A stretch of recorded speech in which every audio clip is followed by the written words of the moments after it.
जय हिंद साथियों। तो यहाँ पर हम आपके लिए पेपर कोड बीपीएससी 131 लोक प्रशासन के विभिन्न परिप्रेक्ष्य की इंपॉर्टेंट क्वेश्चंस की क्लास लेकर आए हैं, जिसमें हम लोग कुछ इंपॉर्टेंट क्वेश्चंस को डिस्कस करेंगे जो आपके एग्जाम के लिए इंपॉर्टेंट है। तो आप लोग इस क्लास को पूरा एंड तक देखिएगा।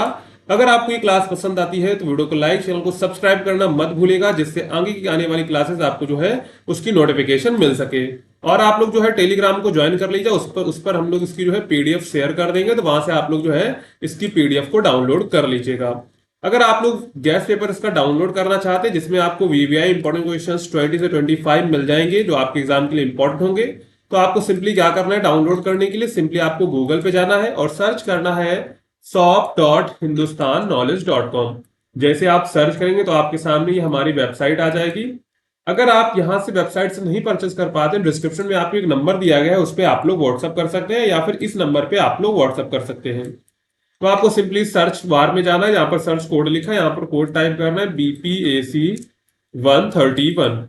जैसे आप टाइप करें हिंदी इंग्लिश दोनों में आपको गैस पेपर मिल जाएगा। तो जिस भी लैंग्वेज में आपको डाउनलोड करना है सिंपली इस पर क्लिक करेंगे। क्लिक करने के बाद इसको यहाँ से बाय नाउ पर क्लिक करके इसको परचेज कर लेंगे। अगर आपको कोई प्रॉब्लम होती है तो आप इस नंबर पे व्हाट्सअप या फिर इस व्हाट्सअप आइकन पर क्लिक करके हमारी टीम को व्हाट्सअप कर सकते हैं। अब चलते हैं यहाँ पर हमारा प्रश्न क्या कह रहा है। तो प्रश्न कह रहा है लोक प्रशासन के अर्थ, स्वरूप और क्षेत्र का वर्णन कीजिए। तो यहाँ पर सबसे पहले हम लोग देखें लोक प्रशासन का अर्थ क्या है और वो किन स्वरूपों में देखने को मिलता है, और उसका क्षेत्र क्या, मतलब कि उसके कौन कौन से क्षेत्र में वो काम कर सकता है, यानी कि उसके पास कौन सी पावर है, कौन सी शक्तियां हैं। तो लोक प्रशासन दो शब्दों से मिलकर बना है, लोक और प्रशासन। लोक का अर्थ है जनता और प्रशासन का अर्थ है संचालन या प्रबंधन। तो लोक प्रशासन का अर्थ क्या है, जनता के कल्याण के लिए सरकार द्वारा किए जाने वाले कार्यों का संचालन, यानी कि जनता की भलाई के लिए जो कार्य किए जाते हैं उनका जो जो संचालन होता है उसी को हम लोग कहते हैं लोक प्रशासन। यह एक ऐसा तंत्र है जो सरकार की नीतियों को लागू करता है और जनता को सेवाएं प्रदान करता है, यानी कि जो गवर्नमेंट के अंदर जो भी संस्थाएं होती हैं वो सब लोक प्रशासन के अंतर्गत आती हैं, क्योंकि वो डायरेक्ट जो है जनता को सेवाएं प्रदान करती हैं। अगर हम लोग सरल शब्दों में कहें तो लोक प्रशासन वह प्रक्रिया है जिसके माध्यम से सरकार अपने कार्यों को सुचारू रूप से चलाती है और नागरिकों तक सुविधाएं पहुंचाती है, जैसे शिक्षा, स्वास्थ्य, सड़क, कानून व्यवस्था आदि। ये सब क्या है, ये सब जो है लोक प्रशासन का काम है, जनता तक पहुंचाना। शिक्षा, स्वास्थ्य, सड़क, कानून व्यवस्था ये सब बनाए रखना किसका काम है, लोक प्रशासन का काम है। अब यहाँ पर लोक प्रशासन किन रूपों में हमको देखने को मिलता है, तो ये सबसे पहला हमको रूप देखने को मिलता है प्रशासनिक रूप। इसमें क्या होती है, इसमें सरकारी मशीनरी का प्रबंधन है, जिसमें विभिन्न विभाग, मंत्रालय, अधिकारी और कर्मचारियों का जो है कार्य सम्मिलित होता है, यानी कि इसके अंतर्गत क्या आते हैं, विभिन्न प्रकार के मंत्रालय जो विभाग हैं वो सब आते हैं। इसके बाद इसका राजनीतिक स्वरूप देखने को मिलता है, जिसमें लोक प्रशासन राजनीति से गहराई से जुड़ा है, क्योंकि यह राजनीतिक नेताओं द्वारा बनाई गई नीतियों को लागू करता है। इसके बाद है लोक कल्याण स्वरूप। तो आधुनिक युग में लोक प्रशासन का मुख्य उद्देश्य है जनता के कल्याण हेतु कार्य करना, जैसे गरीबों को सहायता देना, शिक्षा व स्वास्थ्य सेवा उपलब्ध कराना। ये सब किसमें आता है, लोक कल्याणी स्वरूप में आता है। इसके बाद है प्रबंधकीय स्वरूप। तो लोक प्रशासन में योजनाओं का निर्माण, क्रियान्वयन, नियंत्रण व मूल्यांकन आदि प्रक्रियाएं सम्मिलित होती हैं, और यह एक जो है प्रबंधकीय प्रक्रिया होती है। अब यहाँ पर देखेंगे इसका स्कोप क्या है, यानी कि ये इसके पास कौन कौन सी पावर होती है, किस क्षेत्र में ये काम करते हैं। तो सबसे पहला काम इनका होता है नीति निर्माण और क्रियान्वयन, यानी कि प्रशासन जो है नीति निर्माण में सहायक होता है और बाद में जो है इसे लागू करता है, यानी कि सबसे पहले लोक प्रशासन कानून को बनाएगा, इसके बाद इसे लागू करेगा। इसका काम होता है जन सेवा प्रदान करना। तो यह नागरिकों को मूलभूत सेवाएं जैसे जल, बिजली, शिक्षा, स्वास्थ्य आदि। तो जल विभाग, बिजली विभाग, शिक्षा विभाग ये सब किसके अंतर्गत आते हैं, सब जो है लोक प्रशासन के अंतर्गत आते हैं, और ये जो है डायरेक्ट जो है जनता को जल बिजली सेवाएं प्रदान करते हैं। इसके बाद है विकासात्मक कार्य। तो प्रशासन ग्रामीण विकास, शहरी विकास, औद्योगिक विकास जैसे अनेक कार्यक्रमों को संचालित करता है। इसके बाद है कानून और व्यवस्था बनाए रखना। पुलिस और अन्य संस्थाओं के माध्यम से लोक प्रशासन समाज में शांति और व्यवस्था जो है बनाए रखता है, यानी कि लोक प्रशासन का काम क्या है, कानून और व्यवस्था को बनाए रखना। इसके बाद है आपदा प्रबंधन। प्राकृतिक आपदाओं जैसे बाढ़, भूकंप, महामारी आदि के समय प्रशासन राहत व पुनर्वास का जो है कार्य करता है। इसके बाद है प्रशासनिक न्याय। तो नागरिकों की शिकायतों का समाधान कर उन्हें न्याय दिलाना भी जो है लोक प्रशासन की जिम्मेदारी होती है। अब यहाँ पर हम लोग निष्कर्ष देखेंगे। तो लोक प्रशासन किसी भी देश की शासन प्रणाली का आधार होता है। यह सरकार और जनता के बीच एक पुल की तरह कार्य करता है। इसके माध्यम से सरकार अपनी योजनाओं और नीतियों को धरातल पर उतारती है। वर्तमान समय में लोक प्रशासन केवल आदेश पालन तक सीमित नहीं है, बल्कि यह जन सेवा, विकास और लोक कल्याण का जो है प्रमुख साधन बन चुका है। यानी कि लोक प्रशासन होता है वो किसी भी देश की शासन प्रणाली का आधार होता है, और ये जो है सरकार और जनता के बीच एक पुल की भांति काम करता है। तो यहाँ पर हमने पहला क्वेश्चन डिस्कस कर लिया है। आपको ये क्वेश्चन अच्छे से समझ में आया होगा। अगर आपको ये समझ में आया तो आप लोग कमेंट करके जरूर बताइएगा। अगर आपको जो है गैस लेने में प्रॉब्लम हो रही है तो आप 9580023321 इस नंबर पे आप लोग व्हाट्सअप कर लीजिएगा। अब यहाँ पर है मैक्स वेबर के नौकरशाही उपागम, यानी कि जो उनकी मैक्स वेबर की नौकरशाही अप्रोच थी, यानी कि जो ब्यूरोक्रेटिक अप्रोच थी, उसका यहाँ पर हमको परीक्षण करना है। तो यहाँ पर सबसे पहले इंट्रोडक्शन देंगे। तो मैक्स वेबर के नौकरशाही उपागम का परीक्षण।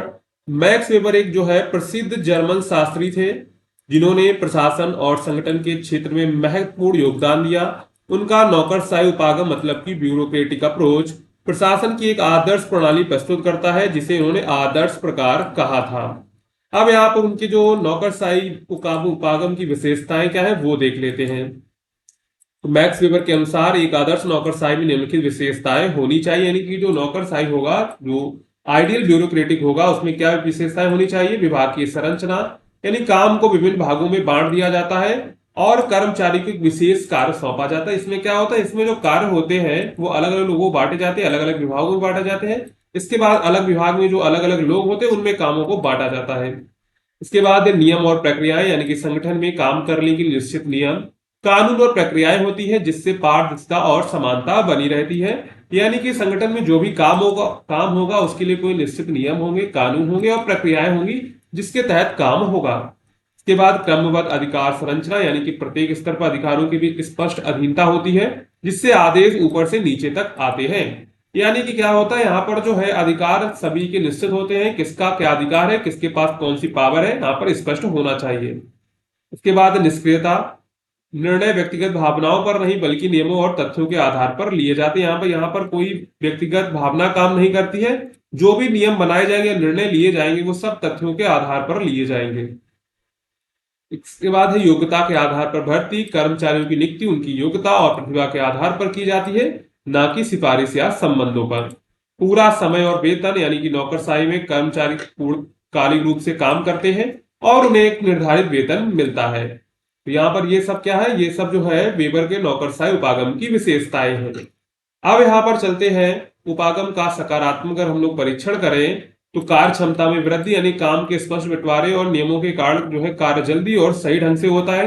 यानी कि जिसका जो काम होगा अगर हम उसको देंगे तो वो काम जल्दी समाप्त होगा। स्थायित्व और निरंतरता, नियमों के पालन से संगठन में स्थायित्व बना रहता है, जिससे दीर्घकालिक योजनाएं जो है सफल होती हैं। इसके बाद निष्पक्षता, नियमों पर आधारित निर्णय प्रणाली से पक्षपात की संभावना जो है कम हो जाती है। इसके बाद यहाँ पर है निरंतर सुधार, यानी कि पदोन्नति योग्यता के आधार पर उनमें कर्मचारी मेहनत करते हैं और अपनी जो है दक्षता बढ़ाते हैं। अगर हम लोग इसकी आलोचना देखें तो अत्यधिक नियमबद्धता, यानी कि बहुत अधिक नियमों के कारण निर्णय प्रक्रिया धीमी और जटिल हो जाती है। यानी कि इसमें जो है बहुत सारे जो नियम होते हैं, जिसके कारण क्या होता है, निर्णय लेने में बहुत अधिक समय लग जाता है।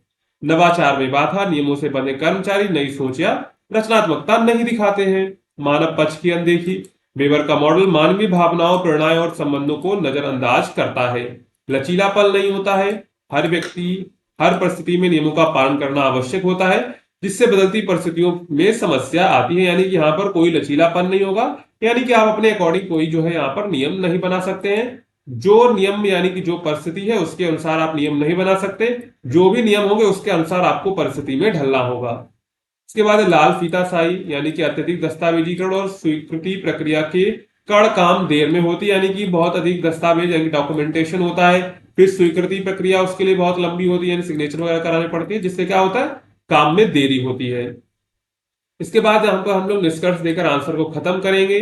तो मैक्स वेबर का नौकरशाही उपागम प्रशासनिक प्रणाली की एक मजबूत नींव रखता है। यह संगठनात्मक कार्यों को व्यवस्थित और कुशल बनाता है। लेकिन आधुनिक समय में जहां लचीलापन, नवाचार और मानवीय मूल्यों का महत्व बढ़ गया है, वहां इस मॉडल की सीमाएं भी सामने आती हैं। इसलिए आज के समय में बेवर की अवधारणाओं को आधुनिक दृष्टिकोण के साथ संतुलित करना आवश्यक होता है। तो यहाँ पर हम निष्कर्ष में क्या करें, ऊपर जो भी पढ़ा है उसको आपको नीचे लिख देना है। अब यहाँ पर हमारा तीसरा प्रश्न क्या है, तीसरा प्रश्न है सुशासन की अवधारणा की व्याख्या कीजिए तथा उसकी विशेषताओं का जो है परीक्षण कीजिए। यहाँ पर सुशासन देखें क्या है, तो सुशासन एक ऐसी व्यवस्था है जिसमें सरकार जनता के हित में ईमानदारी, पारदर्शिता, उत्तरदायित्व और जनभागीदारी के सिद्धांतों पर कार्य करती है। यह शासन प्रणाली को अधिक प्रभावशाली, न्यायपूर्ण और जनोन्मुखी बनाती है। सुशासन केवल सरकार द्वारा कानून बनाने या योजनाएं चलाने तक सीमित नहीं होता है, बल्कि यह नागरिकों की आवश्यकताओं की पूर्ति और उनके अधिकारों की रक्षा सुनिश्चित करने की प्रक्रिया है। इसमें क्या होता है, इसमें सुशासन में क्या होता है, गुड गवर्नेंस में ऐसी व्यवस्था है जिसमें सरकार जो है जनता के हितों का ध्यान रखती है, उनकी पारदर्शिता बनाए रखती है और अपने उत्तरदायित्व और जन भागीदारी को समझती है, उस सिद्धांत पर कार्य करती है। ये जो है नागरिकों के अधिकारों की जो है सुरक्षा करना सुनिश्चित करती है। तो यहाँ पर देखते सबसे पहले सुशासन की अवधारणा क्या है। तो सुशासन का अर्थ है ऐसा शासन जो समाज के हर वर्ग को समान अवसर प्रदान करे, भ्रष्टाचार मुक्त हो, पारदर्शी हो, जिसमें सभी निर्णय जनहित को ध्यान में रखकर लिए जाए। यह शासन प्रणाली प्रशासन, न्यायपालिका, नागरिक समाज और निजी क्षेत्र सभी के सहयोग से कार्य करती है। विश्व बैंक, संयुक्त राष्ट्र और अन्य अंतरराष्ट्रीय संगठनों ने भी सुशासन को विकास के लिए आवश्यक माना है। यह शासन को जवाबदेह, भागीदारी युक्त और पारदर्शी और जो है प्रभावशाली बनाता है। इसके बाद यहाँ पर सुशासन की विशेषताएं क्या है। सबसे पहले तो भागीदारी, यानी सुशासन में नागरिकों की भागीदारी महत्वपूर्ण होती है। लोकतंत्र में हर नागरिक को अपनी बात रखने, निर्णय की प्रक्रिया में शामिल होने और शासन के प्रति राय व्यक्त करने का अधिकार है।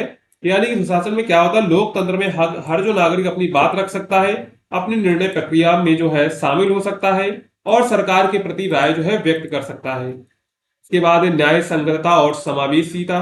तो सुशासन वह सुनिश्चित करता है कि समाज के सभी वर्गों के विकास में समान अवसर मिले, चाहे वह अल्पसंख्यक हो, महिलाएं हो या फिर गरीब या वंचित वर्ग हो। इसके बाद जवाबदेही, शासक वर्ग और प्रशासनिक अधिकारी जनता के प्रति जवाबदेह होते हैं, उनकी नीतियों और कार्यों का मूल्यांकन किया जाता है। यानी कि सरकार जो होती है वो जनता के प्रति जवाबदेह होती है। पारदर्शिता, यानी कि शासन के निर्णय, योजनाएं और कार्रवाई जनता के सामने खुली होनी चाहिए। और आरटीआई जैसे कानून जो है पारदर्शिता सुनिश्चित करते हैं। इसके बाद उत्तरदायित्व, सरकार को समय पर और प्रभावी रूप से जनता की आवश्यकताओं और समस्याओं का समाधान करना चाहिए। इसके बाद है कानून का शासन, सभी नागरिकों और अधिकारियों के लिए कानून समान होता है। भ्रष्टाचार, पक्षपात और अन्याय के लिए कोई स्थान नहीं होता है। प्रभावशाली और दक्षता, संसाधनों का उपयोग अधिकतम लाभ के लिए किया जाना चाहिए और योजनाओं को जो है समय पर पूरा करना आवश्यक होता है। इसके बाद रणनीतिक दृष्टिकोण। तो सुशासन में विभिन्न विचारों और हितों को समन्वित करके सर्वसम्मत से जो है निर्णय लिए जाते हैं। इसके बाद यहाँ पर हम लोग फाइनल निष्कर्ष लिखेंगे और अपना उत्तर जो है समाप्त करेंगे।